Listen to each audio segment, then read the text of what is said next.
Start. નમસ્કાર ખેડૂત મિત્રો, હું ચાવડા ભરત, રિજનલ એગ્રોનોમિસ્ટ, આપ સર્વે નિહાળી રહેલ ખેડૂત મિત્રોનું હાર્દિક સ્વાગત કરું છું. ખેડૂત મિત્રો, હવે ધીમે ધીમે ચોમાસાની શરૂઆત થવા જઈ રહી છે અને ગુજરાતની અંદર મુખ્યત્વે કેપિટલ ગણાતું મગફળીનું જે કેપિટલ છે, બરોબર, એ ગુજરાત ગણાય છે અને તેમાં ખૂબ જ પુષ્કળ પ્રમાણમાં મગફળીનું વાવેતર થાય છે. તો આપણે આ જે વેબિનારનું આયોજન કરેલું છે તે મગફળીના પાકમાં પોષક તત્વોનું સંચાલન કઈ રીતે કરવું અને આપણે એ સંચાલન કરી અને સૌથી વધારે ઉત્પાદન કઈ રીતે મેળવી શકીએ તેના વિશે આપણે ચર્ચા કરવાના છીએ. અને અંતમાં જો કોઈ તમારા સવાલ હશે, બરોબર, તો એને જવાબ આપવાની કોશિશ કરશું. તો ખેડૂત મિત્રો, આઈસીએલ એક ઇઝરાયલ નું એક બહુ મોટું ગ્રુપ છે જે નવીનતમ ટેકનોલોજી વાળા જે ખાતર છે, જેમાં ફર્ટીફ્લો ટેકનોલોજી હોય કે પછી છંટકાવ માટેની ન્યુટ્રીવન ટેકનોલોજી હોય કે પછી પાયામાં આપવા માટેનું અથવા તો પૂરક ખાતર તરીકે પોલીસલ્ફેટ, જેને ઓર્ગેનિક ખાતર કહે છે, તેવા નવીન ખાતરોની શોધ કરી અને તમારા સુધી પહોંચાડે છે, જેના લીધે થઈ અને આજે વિશ્વભરની અંદર એક વૈશ્વિક નેતા તરીકે આઈસીએલ છે એ ઉભરી આવેલું છે. આઈસીએલ ના ઘણા બધા દેશોની અંદર પ્રોડક્શનના પ્લાન્ટ છે, જેમાં Holland, USA, Spain, Israel, Belgium, UK, Brazil જેવા અલગ અલગ દેશોની અંદર અલગ અલગ પ્રોડક્શન યુનિટ આવેલા છે.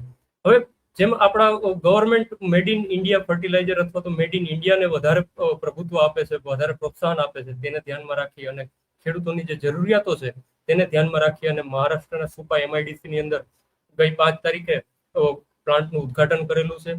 આ જે પ્લાન્ટ છે એની અમુક ફોટાઓ અહીંયા રાખેલા છે કે જે આ પ્લાન્ટ છે લગભગ 7 એકરની અંદર ફેલાયેલો છે અને લગભગ 30,000 મેટ્રિક ટન જેટલી કેપેસિટી ધરાવતું, સ્ટોરેજ કેપેસિટી ધરાવતો આ પ્લાન્ટ છે. એટલે આવનારો જે સમય છે એ આપણા માટે ખૂબ જ સુવર્ણ સમય છે અને કોઈ પણ પ્રકારના ખાતરની જે અવેબિલિટી છે એ સતત અને કન્ટિન્યુ મળતી રહે તેને ધ્યાનમાં રાખી અને સુપાની અંદર આ પ્લાન્ટનું ઉદ્ઘાટન કરેલું છે અને અત્યારે એનપીકે ના ખાતરનું ફૂલ ફેઝ પ્રોડક્શન પણ શરૂ છે. હવે આઈસીએલ છે ભારતની અંદર મુખ્યત્વે 3 પ્રકારના ખાતરો આપી અને ખેડૂતો સુધી પહોંચાડી અને તેની આવકમાં અથવા તો તેના ઉત્પાદનની અંદર વધારો કરે છે. તેમાંનું એક સૌથી પહેલું છે પાયામાં આપવાનું ખાતર અથવા તો જેને પૂરક ખાતર કહીએ છીએ, એમાં પણ આપી શકાય. એ છે આઈસીએલ નું પોલીસલ્ફેટ, કે જેને દુનિયાની અંદર સૌપ્રથમ વખત યુકેની જે બોલ્બી માઇન છે તેમાંથી ખનન કરી અને તમારા સુધી પહોંચાડવાનું કામ કરેલું છે. ત્યાર પછી ફર્ટિગેશનના ગ્રેડ છે, જેની અંદર અલગ અલગ ટેકનોલોજી હોય, ફર્ટીફ્લો ટેકનોલોજી હોય કે પેકાસિટ ટેકનોલોજી હોય, તેવા અનન્ય ગ્રેડ વાળી ટેકનોલોજીઓ સાથે લઈ આવી અને ફર્ટિગેશનના ગ્રેડ પણ તમારા સુધી પહોંચાડીએ છીએ. અને ત્યાર પછી છંટકાવ માટેના ગ્રેડ, કે જેની અંદર સ્ટાર્ટર, બુસ્ટર અને ફ્રૂટ અને પિગમેન્ટનો સમાવેશ થાય છે. આ 3 પ્રકારના ખાતરો, 3 પ્રકારની સિરીઝના ખાતરો તમારા સુધી પહોંચાડી અને તમારા ઉત્પાદનની અંદર વધારો કરવાનું કામ કરે છે. હવે ખેડૂત મિત્રો, કોઈ પણ પાકની આપણે વાવેતર કરતા હોય અથવા તો પ્લાનિંગ કરતા હોય તે પહેલા સૌ પ્રથમ આપણે આપણા માટીનો જે નમૂનો છે એનું પરીક્ષણ કરાવવું જરૂરી છે, જેથી કરી અને આપણને ખબર પડે કે આપણી જમીનની અંદર કેટલા પ્રમાણમાં પોષક તત્વો છે અને મારે આવનારો જે પાક લેવો છે એ પાકની અંદર કયા પોષક તત્વો ઘટે છે અને એ કેટલા પ્રમાણમાં નાખવું જોઈએ, જેથી કરી અને આપણો ખર્ચ છે એ ઘટી શકે અને વધારે ખાતર નાખવાથી અથવા તો વધારે પીએચ વાળા ખાતરો નાખવાથી આપણને જે નુકસાન થાય છે એ નુકસાન આપણને ભોગવવું ન પડે. જેથી કરી અને જમીનની માટીનો નમૂનો ચકાસવો ખૂબ જ જરૂરી છે. અને આ બાબતને ધ્યાનમાં રાખી અને આઈસીએલ કંપનીએ ઇઝરાયલથી અદ્યતન ટેકનોલોજી વાળા સાધનો અહીંયા ભારતની અંદર વિકસાવી અને સુપા એમઆઈડીસી ની અંદર પ્લાન્ટની સાથે સાથે એક લેબોરેટરીનું સ્થાપના કરેલી છે કે જેની અંદર તમામ પ્રકારના જે ઓર્ગેનિક કાર્બન હોય, પીએચ હોય કે ક્ષાર હોય અથવા તો કોઈ પણ પ્રકારના જે સૂક્ષ્મ પોષક તત્વો હોય કે મુખ્ય પોષક તત્વો હોય, તેની સાથે સાથે પાન હોય કે પર્ણદંડ હોય, પાણી અથવા તો ખાતરના નમૂનાનું એનાલિસિસ કરી અને સૌથી ઓછામાં ઓછા 500 રૂપિયાના ચાર્જ લેખે તમારા નમૂનાનું એનાલિસિસ કરી અને તમારા સુધી રિપોર્ટ પહોંચાડતો કરીએ છીએ. હવે ખેડૂત મિત્રો, કોઈ પણ છોડને એનું જીવન ચક્ર પૂરું કરવા માટે થઈ અને 17 પોષક તત્વોની આવશ્યકતા હોય છે અને તેમાંના જે મુખ્ય 3 પોષક તત્વો છે જેને મૂળભૂત પોષક તત્વો કહીએ છીએ, જે કાર્બન, હાઇડ્રોજન અને ઓક્સિજન છે, જે છોડનો 95% જેટલો ઘટક તેમાંથી બનેલો હોય છે. અને આપણને ભગવાનની દેન છે કે આ કાર્બન, હાઇડ્રોજન અને ઓક્સિજન જે છે એ હવા, પ્રકાશ અને પાણીમાંથી મળી જાય છે. એટલે આનું આપણે કોઈ પણ પ્રકારનું સંચાલન કરવાની જરૂર પડતી નથી. બાકીના જે 14 પોષક તત્વો છે તેની ઉપર ખૂબ જ વધારે મહત્વનું ધ્યાન આપવાનું હોય છે. તેમાંના જે મુખ્ય પોષક તત્વો છે એમાં નાઇટ્રોજન, ફોસ્ફરસ અને પોટાશનો સમાવેશ થાય છે. અને આ જે મુખ્ય પોષક તત્વ છે છોડને સૌથી વધારે માત્રામાં જરૂર પડતી હોય છે. ત્યાર પછીના 3 ગૌણ પોષક તત્વો છે કેલ્શિયમ, મેગ્નેશિયમ અને સલ્ફર, તેની જે મુખ્ય પોષક તત્વો છે એના કરતા થોડીક ઓછી માત્રાની અંદર જરૂર પડતી હોય છે. અને ત્યાર પછી છેલ્લે જે સૂક્ષ્મ પોષક તત્વો છે જેની જરૂરિયાત છે ખૂબ જ ઓછા પ્રમાણની અંદર હોય છે. તેની અંદર iron, manganese, zinc, boron, copper, molybdenum, nickel અને ક્લોરીનનો સમાવેશ થાય છે, જેની ખૂબ જ ઓછી માત્રામાં જરૂર પડતી હોય છે. હવે ખેડૂત મિત્રો, આર્નોન અને સાઉથ નામના 2 વૈજ્ઞાનિકોએ તેના 3 માપદંડ આપેલા છે આવશ્યકતાના. તેના મુજબ આપણે એવું કહી શકીએ કે કોઈ પણ આ 17 પોષક તત્વ છે એમાંથી કોઈ પણ એક પોષક તત્વ જો હાજર ન હોય જમીનની અંદર તો તે છોડ છે તેનું જીવન ચક્ર પૂરું કરી શકતો નથી. ત્યાર પછીનો એનો બીજો નિયમ એવું કહે છે કે આ જે 17 પોષક તત્વ છે એની અથવામાં બીજું કોઈ પણ પોષક તત્વ ભાગ ભજવી શકતું નથી. હવે માની લો કે નાઇટ્રોજનની ઉણપ હોય તમારી જમીનની અંદર તો ફોસ્ફરસ અને પોટાશ તેનું કામ નથી કરી શકતું, અથવા તો કોઈ પણ માઇક્રોન્યુટ્રિયન્ટ અવેલેબલ ન હોય તો એને અથવામાં બીજું કોઈ પણ માઇક્રોન્યુટ્રિયન્ટ તેની સાપેક્ષમાં કામ કરી શકતું નથી. અને જે ત્રીજો નિયમ છે એ એવું કહેવા માંગે છે કે આ 17 પોષક તત્વ છોડની ચયાપચયની પ્રક્રિયાની અંદર ડાયરેક્ટલી ભાગ ભજવતા હોય છે. એટલે આ જે 17 પોષક તત્વ છે એ છોડ માટે ખૂબ જ જરૂરી છે. આમાંથી કોઈ પણ એક પોષક તત્વ ઓછું હોય તો આપણું જે ઉત્પાદન છે એ ઓછા પોષક તત્વના પ્રમાણ સમકક્ષમાં રહે છે. જો આપણે કોઈ પણ એક પોષક તત્વને અવગણીએ તો આપણું ઉત્પાદનની અંદર આપણને ઘટાડો થતો જોવા મળે છે. હવે જનરલી આપણે બધા જાણીએ છીએ કે સૌથી વધારે આપણે જે સમસ્યાઓનો સામનો કરવો પડે છે એ પોષક તત્વોના સંચાલનની અંદર કરવો પડે છે. એની પાછળનું કારણ છે કે આપણી જે જમીન છે એ, કેમ કે આપણી જે જમીન છે એ અગ્નિકૃત ખડકોની બનેલી છે, જેનો પીએચ છે એ વધારે બેઝિક પ્રમાણમાં છે. આલ્કલી પીએચ છે જેનો પીએચ 7.5 કરતા વધારે છે, જેના લીધે થઈ અને મોટા ભાગના જે પોષક તત્વો છે એ અનઅવેલેબલ સ્વરૂપમાં હોય છે, અથવા તો એનું જે પીએચ વધારે હોવાના લીધે એનું જે સ્ટ્રક્ચર છે જેને આપણે પોત કહીએ છીએ જમીનનું, એ સરખું નથી હોતું. અને આપણા ભારત દેશની અંદર સૌથી વધારે વોટર સ્ટ્રેસ જોવા મળે છે. વધારે પડતી જે મુખ્ય 2 સિઝન છે બરોબર, ચોમાસું અને શિયાળુ, એ વધારે પ્રમાણમાં લેવાય છે. અને એના લીધે થઈ અને આપણે પોષક તત્વોના સંચાલનમાં ઘણી બધી સમસ્યાઓનો સામનો કરવો પડે છે. હવે આ જે આપણા અગ્નિકૃત ખડકોની બનેલી જે જમીન છે એનો જે પીએચ છે એ 7.5 કરતા વધારે છે. અને તમે જોઈ શકો છો કે મોટા ભાગના જે પોષક તત્વ છે એ ન્યુટ્રલ પીએચ એટલે કે 6.5 થી લઈ અને 7.5 ની વચ્ચેની પીએચમાં જ અવેલેબલ હોય છે. જ્યારે ખૂબ જ ઓછા પ્રમાણમાં એવા પોષક તત્વો છે કે જે એસિડિક પીએચ 6.5 કરતા નીચેની પીએચ ની અંદર એ અવેલેબલ થતા હોય છે. હવે જ્યારે પણ આપણે કોઈ પણ ખાતર અથવા તો પોષક તત્વોનું જ્યારે વ્યવસ્થાપન કરતા હોઈએ છીએ ત્યારે આપણા હાથની અંદર છે આપણે જે વસ્તુ નાખીએ છીએ એનો પીએચ છે.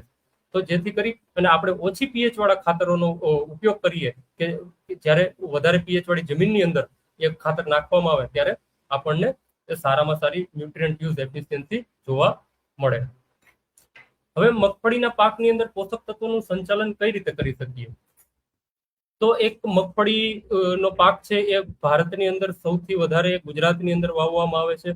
અને અહીંયા જે ડેટા દર્શાવેલા છે એ મુજબ આપણે કહી શકીએ કે 2020-21 થી લઈ અને 2024-25 સુધી સતત મગફળીના પાકની અંદર ઉત્પાદનની અંદર વધારો જોવા મળી રહ્યો છે.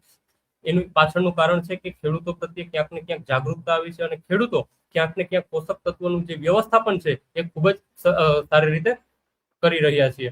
અને ગુજરાતમાં પણ જો વાત કરીએ બરોબર, એમાં જે સૌરાષ્ટ્રનો બેલ્ટ છે બરોબર, એ ખૂબ જ અગત્યનો બેલ્ટ છે. અને એમાં રાજકોટ, અમરેલી અને જે જુનાગઢ છે એને મગફળીનું જે પાવર હાઉસ છે એ કહેવામાં આવે છે, કેમ કે ત્યાંની જે જમીન છે એ મીડિયમ બ્લેક કેલ્કેરિયસ જમીન છે, મધ્યમ કાળી કેલ્કેરિયસ જમીન છે, જેના લીધે એ મગફળીને વધારે માફક આવે છે અને ત્યાં બહોળા પ્રમાણમાં ઉત્પાદન મળે છે અને ખેડૂતો પણ સારી રીતે એમાં પોષક તત્વોનું વ્યવસ્થાપન કરે છે. હવે મગફળીના પાકની અંદર અલગ અલગ પ્રકારના તબક્કાઓ હોય છે, જેમાં સૌથી પહેલો જે તબક્કો છે એ વેજીટેટિવ ગ્રોથ નો તબક્કો છે, જેમાં વાનસ્પતિક વૃદ્ધિ થતી હોય છે. ત્યાર પછી 30 દિવસ પછી ફ્લાવરિંગ શરૂ થતું હોય છે. અને જે 60 દિવસ પછીનો જે સ્ટેજ છે બરોબર, એ રિપ્રોડક્ટિવ સ્ટેજ છે. અને પછી જે 70 દિવસ પછીનો જે પીરિયડ છે એમાં ધીરે ધીરે મેચ્યુરિટી તરફ પાક છે એ જતો હોય છે. પરંતુ આ જે ઉત્પાદન છે મગફળીનું એ કોના ઉપરથી નક્કી થાય છે? આપણે જે એની અંદર જમીનની અંદર નાખીએ છીએ પોષક તત્વો ઉપર, અને એની જે પોષક તત્વોની જે કાર્યક્ષમતા છે એ કેટલા પ્રમાણમાં છે. ત્યાર પછી અત્યારે મોટા ભાગના જે ખેડૂતો છે એ ફક્ત ને ફક્ત નાઇટ્રોજન, ફોસ્ફરસ અને પોટાશ એ 3 પોષક તત્વો ઉપર ખાસ કરીને મગફળીની અંદર ધ્યાન આપે છે.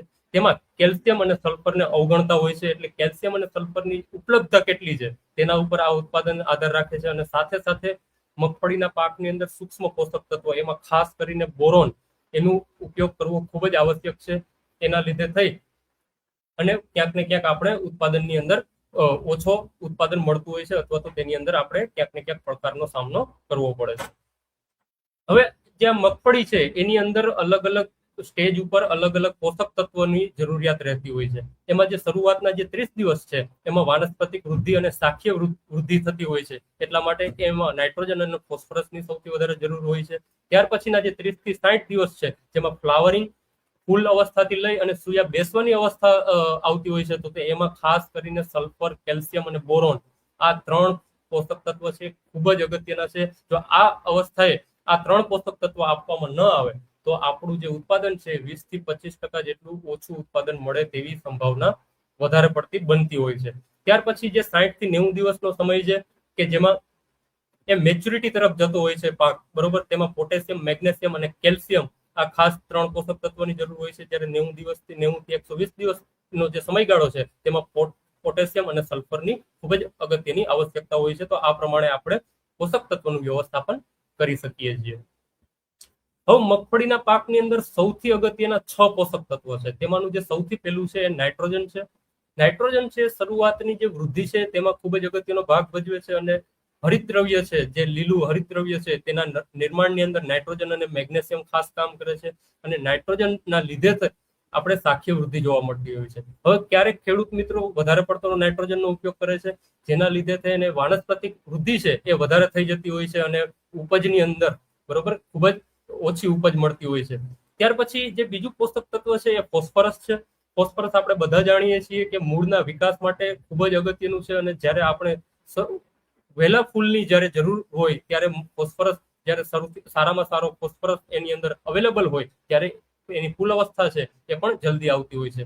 ત્યાર પછી સાથે સાથે જે સૂયાની જે રચના થતી હોય છે, બરોબર, જેને પેગિંગ સ્ટેજ કહીએ છીએ, તે સૂયાની રચનામાં પણ ફોસ્ફરસ ખૂબ જ કામ કરે છે. અને સાથે સાથે જે એટીપી છે, છોડની અંદર રહેલી જે ઉર્જા છે એને પણ મૂવમેન્ટ કરવાની અંદર ખૂબ જ ફોસ્ફરસ કામ કરે છે.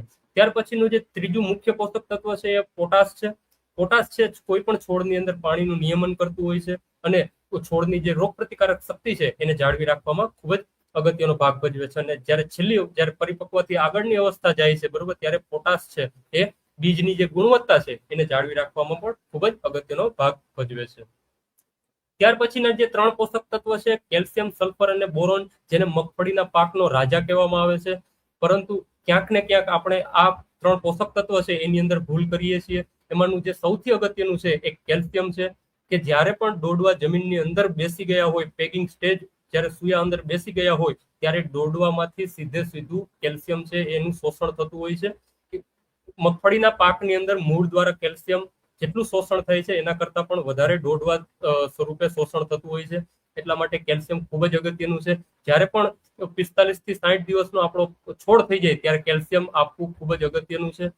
હવે જ્યારે કેલ્શિયમની ઉણપ હોય ત્યારે મોટા ભાગના જે મગફળીના જે ડોડવા છે એ ખાલી રહી જતા હોય છે, અને સિંગો છે ખાલી રહી જતી હોય છે, અને જે દાણો છે એ સરખી રીતે ભરાતો નથી. ત્યાર પછી જે બીજું અગત્યનું છે એ સલ્ફર છે. સલ્ફર છે કોઈ પણ તેલીબિયા પાકની અંદર તેલના ટકાવારીમાં જો વધારો કરવાની જો ક્ષમતા ધરાવતું હોય તો તે સલ્ફર છે. સાથે સાથે પ્રોટીનનું નિર્માણ પણ કરે છે, અને સલ્ફર છે એ નાઇટ્રોજનનો જે કાર્યક્ષમ ઉપયોગ છે એને પણ વધારવાનું કામ કરે છે. હવે મગફળીના પાકની અંદર રાઇઝોબિયમની મૂળ ગંડિકાઓ હોય છે, તેના નિર્માણ માટે સલ્ફર અને મોલિબ્ડેનમ ખૂબ જ અગત્યના છે. તો સલ્ફર આપણે ઓક્સાઇડ ફોર્મની અંદર જ્યારે આપેલું હશે ત્યારે એની જે મૂળ ગંડિકાઓ છે એ પણ ખૂબ જ સારા પ્રમાણમાં વિકાસ થશે, અને એના લીધે થઈ અને નાઇટ્રોજનનું જે સ્થાપન છે એ ખૂબ જ સારા પ્રમાણનું થશે. ત્યાર પછી ફૂલ અવસ્થાએ આપવાનું ખૂબ જ અગત્યનું પોષક તત્વ, જેને જ્યારે પણ આપણે પાક ફૂલ અવસ્થાએ આવી જાય છે ત્યારે અચૂકપણે આ પોષક તત્વનો ઉપયોગ કરવો જોઈએ. બોરોન. બોરોન છે એ ફૂલની જાળવણી માટે અને ફૂલના જ્યારે પરાગનયન થતું હોય ત્યારે એમાંથી ફૂલમાં જે બનતું હોય છે તેમાં ખૂબ જ અગત્યનો ભાગ ભજવે છે. અને કોઈ પણ ડોડવાની અંદર દાણાની ગોઠવણી છે એ બોરોનના આધારિત હોય છે. જ્યારે બોરોનની ઉણપ હશે ત્યારે એ દાણા પણ સરખી રીતે નહીં ગોઠવણી થઈ શકે, અને ફૂલ પણ ખરવામાં સૌથી વધારે પ્રોબ્લેમ તમારે સમસ્યાનો સામનો કરવો પડશે. તો આ જે 6 પોષક તત્વો છે, નાઇટ્રોજન, ફોસ્ફરસ, પોટાશ, એની સાથે સાથે કેલ્શિયમ, સલ્ફર અને બોરોન, આ જો 6 પોષક તત્વોને સરખી રીતે આપણે વ્યવસ્થાપન કરીએ તો આપણા મગફળીના પાકની અંદર અચૂકપણે ખૂબ જ સારામાં સારું ઉત્પાદન આપણને મળી શકે છે. હવે આ જે 6 પોષક તત્વો છે તેને આવરી લેતું 4-in-1 ફર્ટિલાઇઝર છે. ICL નું પોલીસલ્ફેટ એકમાત્ર કુદરતી ખાતર છે, જેની અંદર 12.5% પોટાશ છે. ત્યાર પછી 12.5% પોટાશ છે. ત્યાર પછી જે 17% છે એ સલ્ફર છે. આ જે સલ્ફર છે એલિમેન્ટલ ફોર્મમાં છે, જ્યારે એનું ઓક્સાઇડ ફોર્મની અંદર કન્વર્ટ કરવામાં આવે ત્યારે લગભગ 48% જેટલો ઓક્સાઇડ ફોર્મની અંદર SO3 ફોર્મની અંદર સલ્ફર રહેલો છે. ત્યાર પછી મેગ્નેશિયમ છે 5% છે અને કેલ્શિયમ છે 15% છે. આ જે 4 પોષક તત્વો છે એ ઓક્સાઇડ ફોર્મની અંદર આવે છે, જેથી કરી અને કોઈ પણ બીજા પોષક તત્વો સાથે મિક્સ નથી કમ્બાઈન નથી થતા અને તમારા છોડને કોઈ પણ બીજા પણ પોષક તત્વો હોય તો તેને પણ અવેબિલિટી વધારે છે.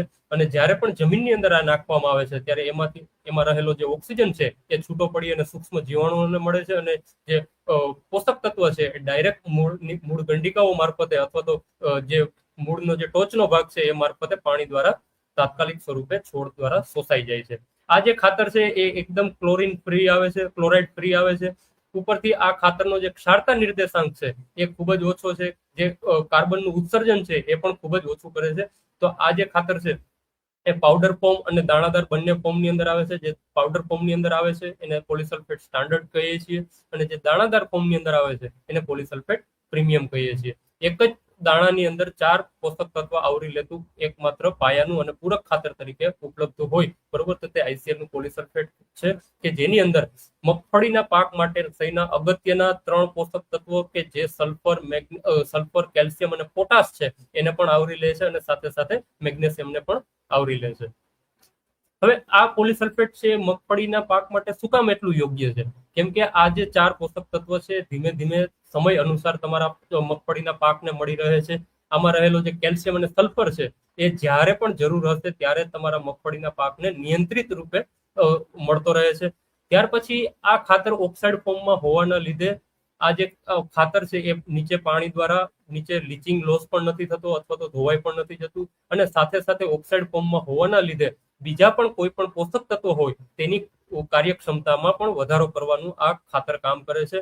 અને આ જે પોલીસલ્ફેટ છે એ ઓમરી લિસ્ટેડ અલગ અલગ કંપનીઓ દ્વારા ઓર્ગેનિક સર્ટિફાઈડ ખાતર છે, એટલે જમીનના સ્વાસ્થ્યની અંદર પણ સુધારો કરે છે. કેમ કે આ ખાતરનો જે ક્ષારતા નિર્દેશાંક છે એ પણ ખૂબ જ ઓછો છે અને આ ખાતર છે એકદમ ક્લોરાઇડ ફ્રી ખાતર આવે છે. એટલે ક્લોરાઇડના જેટલા પણ સેન્સિટિવ પાકો હોય છે, ખાસ કરીને તેલીબિયાના પાકો, તેના પાકની અંદર પણ આપણે આસાનીથી આ ખાતરનો ઉપયોગ કરી શકીએ છીએ. અને આ ખાતરની જે સુસંગતતા છે એ લગભગ બધા જ ખાતરો સાથે સુસંગત છે, એટલે કોઈ પણ ખાતરો સાથે મિક્સ કરી અને ICL ના પોલીસલ્ફેટનો આપણે ઉપયોગ કરી શકીએ છીએ. હવે મગફળીમાં આ જે પોલીસલ્ફેટ છે એનો જ ઉપયોગ શા માટે? કેમ કે સલ્ફર છે અને સાથે સાથે કેલ્શિયમ છે અને જ્યારે પણ સિંગો બનવાની શરૂ થઈ જાય, જ્યારે ડોડવો બનવાનો શરૂ થઈ જાય ત્યારે કેલ્શિયમ અને સલ્ફરનો પુરવઠો સતત જરૂર હોય છે. એના લીધે થઈ અને એમાં આપણને એની જે ઉણપ છે એ વર્તાય નહીં. સાથે સાથે મેગ્નેશિયમ પણ આવે છે, જેના લીધે થઈ અને પ્રકાશ સંશ્લેષણની જે પ્રક્રિયા છે એ ખૂબ જ ગતિમાન થાય છે અને હરિતદ્રવ્યના નિર્માણમાં પણ સારો એવો સપોર્ટ થાય છે. આ ખાતરની અંદર રહેલું જે પોટાશ છે એ છોડની રોગ પ્રતિકારક શક્તિ અને પાણીના નિયમનમાં કામ કરે છે અને જ્યારે છેલ્લી અવસ્થા હોય ત્યારે બીજની જે ગુણવત્તા છે એની અંદર પણ ખૂબ જ સારો એવો ફાયદો કરતું જોવા મળે છે.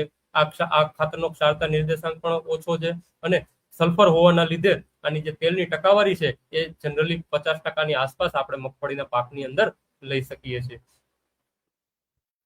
હવે ઘણા બધા ખેડૂત મિત્રો પોલીસલ્ફેટ ના બદલે જીપ્સમનો ઉપયોગ કરતા હોઈએ છે, બરોબર, પરંતુ જીપ્સમની અંદર ખેડૂત મિત્રો આપણને એ ધ્યાન રાખવું પડે કે ફક્ત ને ફક્ત 2 જ પોષક તત્વ મળતા હોય છે, જેમાં એક છે સલ્ફર અને કેલ્શિયમ, બરોબર, પરંતુ મગફળીના પાકની અંદર પોટેશિયમ અને મેગ્નેશિયમનો પણ ખૂબ જ અગત્યનો રોલ રહેલો છે. તો આ જે પોલીસલ્ફેટ છે એની અંદર 4 પોષક તત્વો આવી જાય છે. ઉપરથી આ જે પોલીસલ્ફેટ છે એ બહુ પોષક તત્વ ધરાવતું ખાતર છે, જ્યારે જીપ્સમની અંદર ફક્ત 2 જ પોષક તત્વ આવે છે. ત્યાર પછી આની જ્યારે યુઝ એફિશિયન્સીની વાત કરવામાં આવે, જ્યારે ન્યુટ્રિયન્ટની કાર્યક્ષમતાની વાત કરવામાં આવે ત્યારે જીપ્સમ કરતા ખૂબ જ વધારે છે ICL ના પોલીસલ્ફેટની કાર્યક્ષમતા. એટલા માટે જ્યારે પણ આપણી પાસે ઓપ્શન હોય કે 4 પોષક તત્વો વાળું ખાતર આપણી પાસે અવેલેબલ હોય તો ત્યારે આપણે 2 પોષક તત્વો વાળું ખાતર શું કામ વાપરવું જોઈએ. હવે ઘણા બધા ખેડૂત મિત્રો ગુજરાતની અંદર ઓર્ગેનિક ખેતી કરે છે, તો આ જે ICL નું જે પોલીસલ્ફેટ સ્ટાન્ડર્ડ છે એ અલગ અલગ દુનિયાની મોટી બધી કંપનીઓ દ્વારા, સર્ટિફાઈડ કંપનીઓ દ્વારા ઓર્ગેનિક નું સર્ટિફિકેટ મળેલું છે, જેની અંદર ઇન્ફોક્સેન આવી જાય છે, FIBL આવી જાય છે, ઓમરી આવી જાય છે. આ બધી જે મોટી મોટી સંસ્થાઓ છે તેના દ્વારા ઓર્ગેનિક સર્ટિફાઈડ કરેલું ખાતર છે. એટલે જે કોઈ ઓર્ગેનિક ખેતી કરતા હોય તેના માટે પણ આ ખાતરનો ઉપયોગ કરી શકે છે. હવે મગફળીના પાકની અંદર જે પોલીસલ્ફેટની જે ભલામણ છે એ 1 એકરે 75 કિલોની ભલામણ છે. જ્યારે તમે પૂરક ખાતર તરીકે આપતા હોય ત્યારે ICL ના જે પાવડર ફોર્મ છે, જે પોલીસલ્ફેટ સ્ટાન્ડર્ડ, બરોબર, તેનો ઉપયોગ કરી શકો છો. સૌરાષ્ટ્રનો જે વિસ્તાર છે એની અંદર ઓટોમેટિક ઓરણી દ્વારા ખાતરની વાવણી કરવામાં આવતી હોય છે, તો તે એ વિસ્તારની અંદર પોલીસલ્ફેટ પ્રીમિયમનો ઉપયોગ કરી અને પાયા તરીકે આપણે આપી શકીએ છીએ. હવે ICL ની જે છંટકાવ માટેની જે શ્રેણીના જે ખાતરો છે, બરોબર, એ ખાતરોની વાત કરીએ તો એમાં છંટકાવ માટેની શ્રેણીના ખાતરો શું કામ આપવા જોઈએ? કેમ કે જ્યારે પણ વધારે પડતો અતિશય વરસાદ થઈ ગયો હોય ત્યારે જ્યારે પાણીનું પ્રમાણ જમીનની અંદર વધારે હોય ત્યારે છોડ છે એ ક્યાંક ને ક્યાંક નીચેથી પોષક તત્વોને શોષણ કરવામાં મુશ્કેલીઓ અનુભવતો હોય ત્યારે ઉપરથી આપણને ખાતર આપવાની જરૂર પડે છે. અને અમુક એવા પ્રકારના જે પોષક તત્વ છે એ પાણી મારફતે અથવા તો પાયામાં અથવા તો પૂરક ખાતર તરીકે આપવા કરતા પણ જ્યારે છંટકાવ મારફતે આપવામાં આવે તો તેની કાર્યક્ષમતાની અંદર ખૂબ જ વધારો જોવા મળે છે. તો ICL કંપની છે એ બેન ગુરિયન યુનિવર્સિટી સાથે મળી અને એક 41 ટેકનોલોજીનો આવિષ્કાર કરેલો છે. હવે જ્યારે પણ આપણે સામાન્ય ખાતરો જ્યારે પણ 1261 હોય કે 1340 હોય, 1919 હોય, તેનો જ્યારે છંટકાવ કરીએ છીએ ત્યારે જ્યારે પાનની સપાટી જોવામાં આવે ત્યારે ખૂબ જ મોટા બિંદુઓ સ્વરૂપે આપણને જોવા મળતી હોય છે. પરંતુ આ જે 41 ટેકનોલોજી છે એ એક જ ટીપાને હજારો ટીપાની અંદર પરાવર્તિત કરી અને છોડની પાન છે એની ઉપર પડતું હોય છે. એના લીધે થઈ અને જે એક બિંદુ છે એમાંથી અસંખ્ય બિંદુઓ થઈ અને ખૂબ જ નાના નાના બિંદુઓ સ્વરૂપે પાન ઉપર પડતું હોય છે, જેના લીધે થઈ અને જેટલું પણ બિંદુની સંખ્યા, ટીપાની સંખ્યા નાની હોય એટલી જ એની કાર્યક્ષમતાની અંદર વધારો થાય છે. અને આ જે 41 ટેકનોલોજી છે એ આ 41 ટેકનોલોજી છે આ કાર્યક્ષમતા ઉપર કામ કરે છે. હવે આ જે 41 ટેકનોલોજી છે એની ખાતર છે એની સાથે અંદર 3 અલગ અલગ પ્રકારના 3-વે પ્રક્રિયા રહેલી છે, જેની અંદર સૌથી પહેલું એનું સ્પ્રેડર છે કે જ્યારે પણ પાનની સપાટી ઉપર છંટકાવ કરવામાં આવે ત્યારે પાનની ઉપરની અને નીચેની બંનેની સપાટીને સંપૂર્ણપણે આવરી લે છે. ત્યાર પછી સ્ટીકર આવે છે. જ્યારે પણ વધારે પવન અથવા તો વધારે વરસાદ જેવી પરિસ્થિતિ હોય ત્યારે જે ખાતર છે એ પાનની સપાટીને ચોટીને રહી એટલા માટે સ્ટીકર આવે છે. અને હ્યુમિક્ટન્ટ છે એ પાનની ઉપર રહેલા જે વાયુરંધ્ર છે એને ખોલવાનું કામ કરે છે. તો સ્ટીકર, સ્પ્રેડર અને હ્યુમિક્ટન્ટ આ 3 ટેકનોલોજીને આવરી લેતું જો કોઈ એક છંટકાવ માટેનું ખાતર હોય તો તે 41 ટેકનોલોજીના ન્યુટ્રીવન્ટના ખાતર છે. અને સાથે સાથે આની અંદર સલ્ફ એક્ટિવ નામનું એક કન્ટેન્ટ આવે છે જે પાનની સપાટીને એક્ટિવ કરવાનું કામ કરે છે. હવે જેમ આ ખાતરની અંદર ન્યુટ્રીવન્ટ છે એની અંદર 4 ગ્રેડ આવે છે. એમાં સૌથી પહેલો સ્ટાર્ટર ગ્રેડ છે. નામ ઉપરથી જ આપણને ખબર પડે કે સ્ટાર્ટર છે એ શરૂઆતની જે વાનસ્પતિક વૃદ્ધિ છે એનો ગ્રોથ કરવા માટે થઈ અને ખૂબ જ અગત્યનું ખાતર છે, જેની અંદર 11% નાઇટ્રોજન આવે છે, 36% ફોસ્ફરસ આવે છે અને 24% પોટાશ આવે છે. અને આ જે ખાતર છે એની અંદર સ્ટીકર, સ્પ્રેડર અને હ્યુમિક્ટન્ટ આવે છે. સાથે સાથે 5 અલગ અલગ પ્રકારના સૂક્ષ્મ પોષક તત્વો આવે છે. ત્યાર પછીનું જે ફૂલ અવસ્થા છે ત્યારે છંટકાવ માટેનું જે ખાતર છે એ ન્યુટ્રીવન્ટ બુસ્ટર છે, જેની અંદર 8% નાઇટ્રોજન છે, 16% ફોસ્ફરસ છે અને 39% પોટાશ છે અને સાથે 5 અલગ અલગ પ્રકારના સૂક્ષ્મ પોષક તત્વો. ત્યાર પછીનું જ્યારે ડોડવા બંધાઈ ગયા હોય ત્યારે કેલ્શિયમ નીચેથી આપેલો હોય અને જ્યારે છંટકાવ કરવાની વાત આવે, બરોબર, ત્યારે ન્યુટ્રીવન્ટ સિરીઝનો ફ્રૂટ નામનો ગ્રેડ, જેની અંદર 12% નાઇટ્રોજન છે, 5% ફોસ્ફરસ છે અને 27% પોટાશ છે અને સાથે સાથે 8% કેલ્શિયમ ઓક્સાઇડ છે.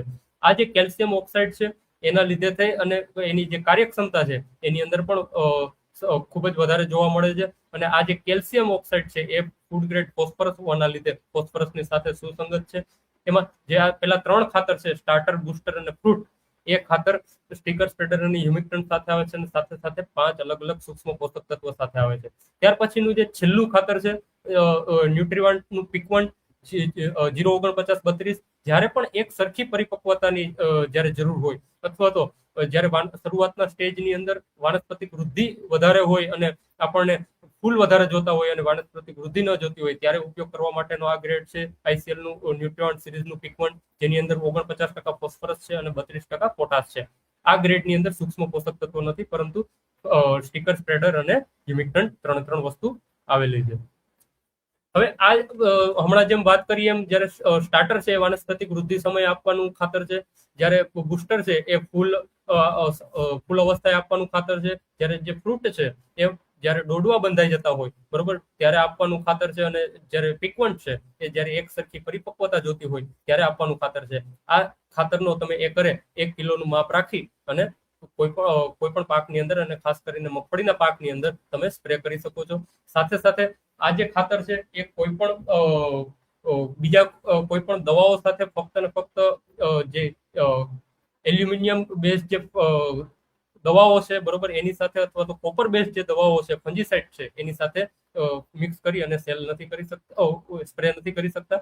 અને બાકી આ જે ખાતર છે એ કોઈ પણ દવાઓ સાથે અને કોઈ પણ ટોનિક સાથે ઉપયોગ કરી અને આપણે છંટકાવ કરી શકીએ છીએ. ખેડૂત મિત્રો, આ સૌરાષ્ટ્રના ખેડૂતોના ફોટા છે જેની અંદર પોલીસલ્ફેટ અને ન્યુટ્રીવન્ટના ગ્રેડનો ઉપયોગ કરી અને ખૂબ જ સારા એવા પ્રમાણની અંદર ખેડૂતોએ ઉત્પાદન લીધેલું છે.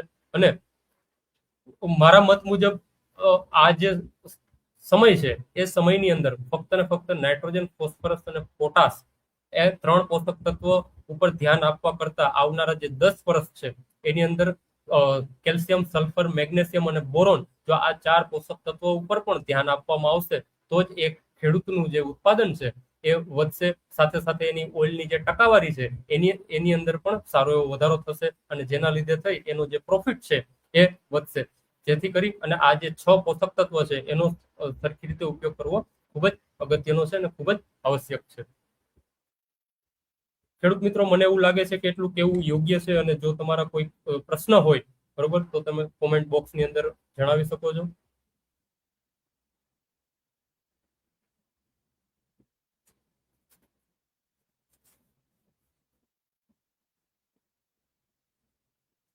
સુરજ સર.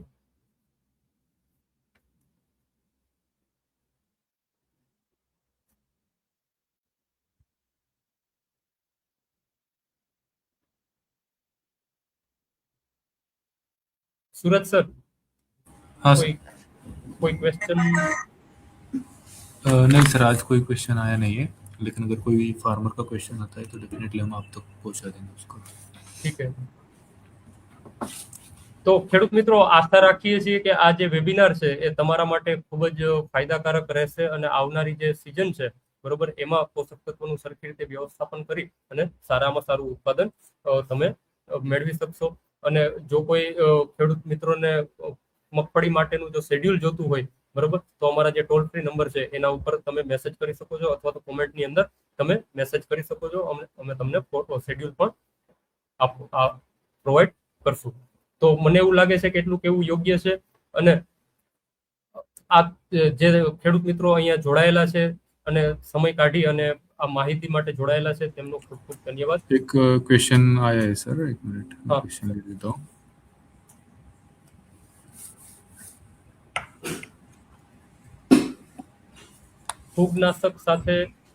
ફૂગનાશક સાથે એમાં જે કોપર બેઝ, એલ્યુમિનિયમ બેઝ જે ફૂગનાશક છે તેની સાથે આ જે ન્યુટ્રીવન્ટ સિરીઝના જે ખાતર છે એનો ઉપયોગ નહીં થઈ શકે. બાકી કોઈ પણ જે ફૂગનાશક હોય તેની સાથે પણ તમે ઉપયોગ કરી શકો છો.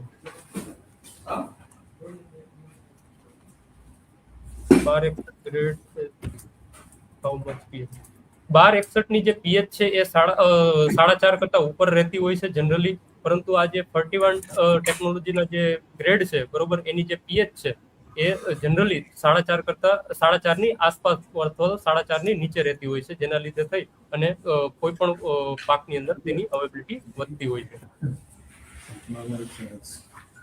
મરચી માટેનું શેડ્યુલ આપો. 100% પ્રવીણભાઈ, તમને મરચી માટેનું શેડ્યુલ છે બરોબર, તમારા નંબર કોમેન્ટની અંદર આપી દો બરોબર, તો અમે તમને મરચીનું ડે વાઇઝ શેડ્યુલ છે બરોબર એ તમને મોકલી આપશું.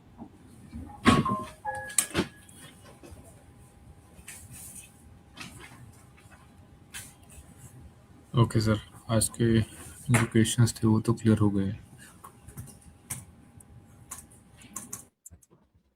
सर कोई और क्वेश्चन नहीं है ना? नहीं नहीं।